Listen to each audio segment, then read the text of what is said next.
A warm welcome to this episode. Really, it's about how to set intentions and how can we use psychology and science and the wisdom of spiritual traditions to really plan for next year, set intentions, set goals, and actually do some meaningful things in our next year. And if you don't know me, I'm Dr. Ioana Popa, and from Team from the Soul, bridging science, psychology, Christian faith, and spiritual care. And with that, let's dive in.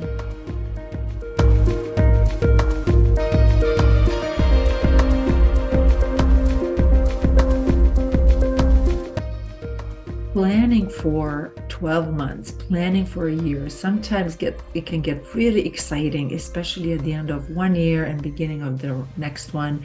And at the same time, can bring some trepidations for most of us because it's so common to set intentions and goals and want to accomplish a lot of things in a year.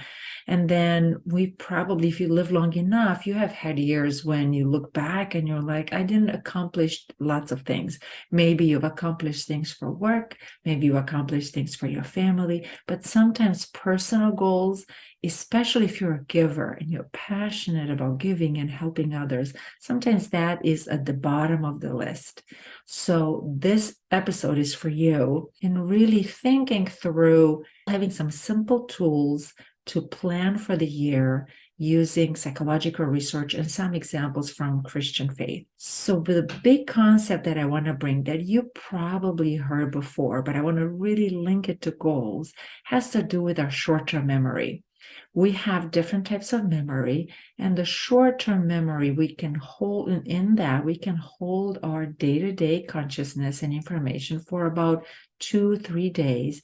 And there are a certain number of items that we can hold without losing track of things.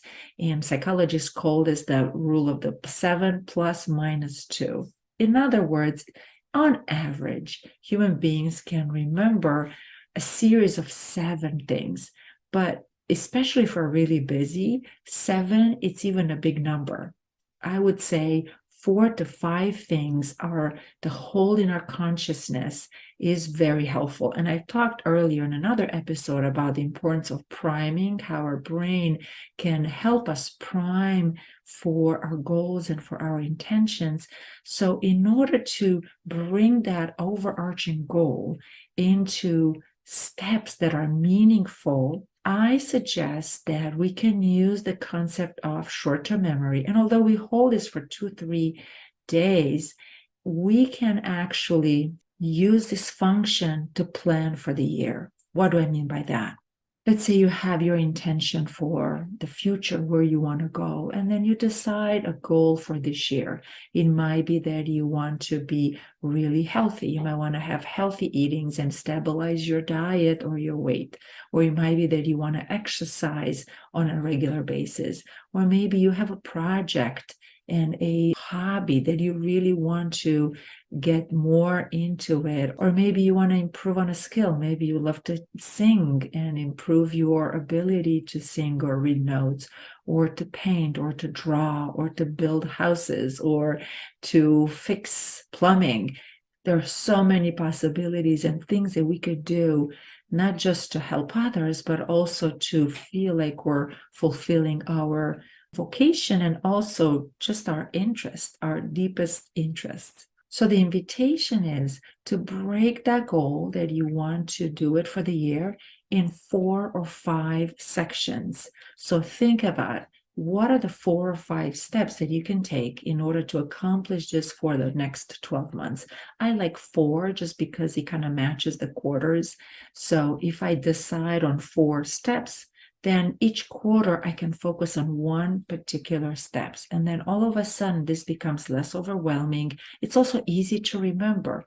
And it's easy to jot down either on a computer, on your planner, a paper planner, and it's easy to glance and easy to bring in our short-term memory. And then once you do that, you can actually take the quarter goal and really break it into 3 or 4 smaller steps. So using the same principle, keeping the steps smaller so our short-term memory can use it. So for example, now you might be in quarter one, you decided on the goal and you have the 3 to 4, no more than 5 steps to accomplish in this particular quarter. It's going to be so much easier to keep track of. You can even just choose 3, 1 per month, and go progressively that way. And this is one of the things, I did not invent this, obviously. This is a way to, many of the goal settings are set up and many projects are broken down in these steps. We do this so much at work that sometimes we don't think to apply the same principle also in our day-to-day living, and especially for our dear projects and ways that are keeping our livelihood and joy alive and our long-term intentions and plans. And sometimes people are so tired from doing this at work and different projects that they feel a mental block to do this in their daily activities as well and in their very special and dear projects. So you might not want to write them down and use a planner for this. That's why it's so important that you break it down in ways that are easy to remember, to use your short-term memory so that we can actually keep track of this. And you can do it on a napkin, on an index card, or in your planner. So break it down in smaller steps for the year, 3 to 5. And then each of the quarters or few months for that particular period of time, break it down again in 3 to 5 steps. I like going to smaller numbers, as I mentioned. So this way you can have a simple plan that it's easy to remember. So you use your ability to do that. In a certain way, farmers did that all the time, right? That's why we're using the seasons, spring and summer and fall and winter. In Christian tradition, there are many events that are happening and many feasts and celebration.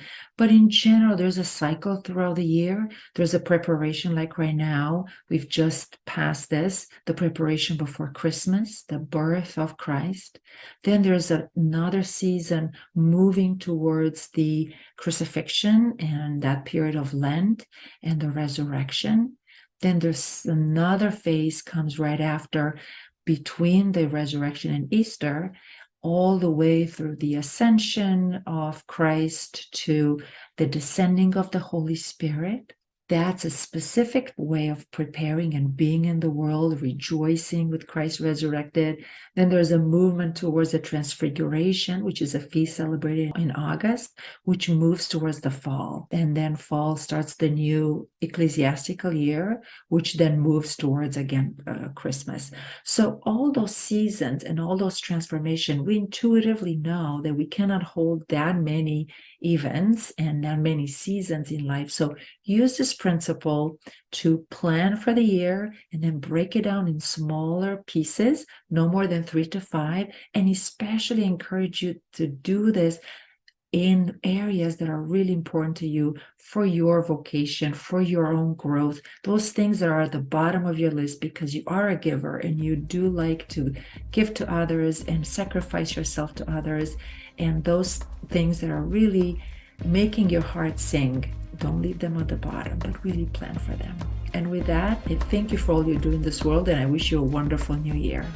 And I say goodbye for now.